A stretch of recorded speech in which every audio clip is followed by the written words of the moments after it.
साथियों, बाबा साहब डॉक्टर अंबेडकर ने महिलाओं के अधिकारों के लिए क्या क्या काम किए, तो इस पर आज हम थोड़ी सी चर्चा करेंगे। अगर तो प्रस्तावना में हम देखते हैं भारतीय संविधान की कि डॉक्टर अंबेडकर केवल दलितों के नहीं बल्कि सर्व समाज के सभी शोषित वर्गों के, विशेष रूप से महिलाओं के अधिकारों के भी सशक्त पक्षधर थे। उन्होंने महिलाओं की समानता, स्वतंत्रता और न्याय की स्थापना को सामाजिक विकास का आधार माना। उन्होंने कहा कि जो है कोई भी समाज जब तक प्रगति नहीं कर सकता तब तक उस समाज की महिलाएं शिक्षित, स्वतंत्र और सम्मानित नहीं हो। हिंदू कोड बिल पर विशेष भाषण देते हुए यह बात उन्होंने बोली। उसके अलावा बाबा साहब डॉक्टर अंबेडकर ने हिंदू कोड बिल लाया और हिंदू कोड बिल लाने पर उन्होंने महिला सशक्तिकरण का ऐतिहासिक प्रयास किया। बाबा साहब डॉक्टर अंबेडकर ने हिंदू कोड बिल का प्रारूप तैयार किया जो उस समय महिलाओं के लिए एक क्रांतिकारी कदम था। इसके अंतर्गत उन्होंने निम्नलिखित अधिकारों की वकालत की। बाबा साहब अंबेडकर ने उन्होंने हिंदू बेटियों को पैतृक संपत्ति में बराबरी का अधिकार दिलाने यानी संपत्ति का अधिकार दिलाने की बात कही। उन्होंने तलाक का अधिकार, महिला को विवाह विच्छेद के लिए न्यायालय में जाने का अधिकार दिया। उन्होंने महिलाओं को पुनर्विवाह का अधिकार दिया, विधवा अथवा तलाकशुदा महिला को पुनर्विवाह का अधिकार दिया।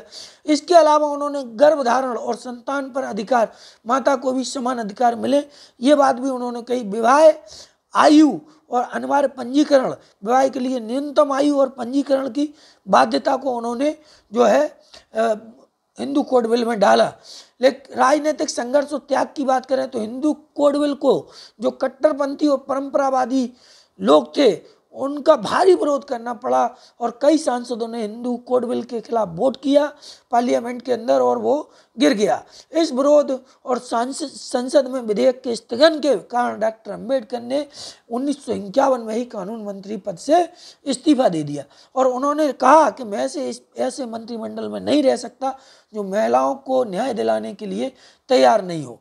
ठीक है, उसके बाद में वही हिंदू कोड बिल जो बाबा साहब डॉक्टर अंबेडकर लाए थे वो उस समय तो पारित नहीं हो सका, लेकिन बाद में उसको टुकड़ों टुकड़ों में पारित किया गया।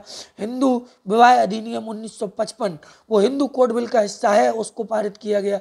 हिंदू उत्तराधिकार नियम 1956 वो भी हिंदू कोड बिल का हिस्सा है, उसको पारित किया। हिंदू अल्पसंख्यक और संरक्षण अधिनियम 1956 वो भी हिंदू कोड बिल का ही हिस्सा है। हिंदू दत्तक और भरण पोषण अधिनियम 1956 ये सारे जितने भी अधिनियम हैं भारतीय महिलाओं को कानूनी सामाजिक स्वतंत्रता प्रदान करने वाले वो सब हिंदू कोड बिल से लाए गए हैं। तो साथियों, मेरा मानना ऐसा है कि बाबा साहब डॉक्टर अंबेडकर ने महिलाओं को समान अधिकार दिलाने के लिए सत्ता, पद और प्रतिष्ठा का त्याग किया। उनके प्रयासों से भारतीय समाज में महिलाओं की स्थिति सुधरने की नींव पड़ी। उनका संघर्ष आज भी नारी सशक्तिकरण के प्रतीक के रूप में स्मरणीय है।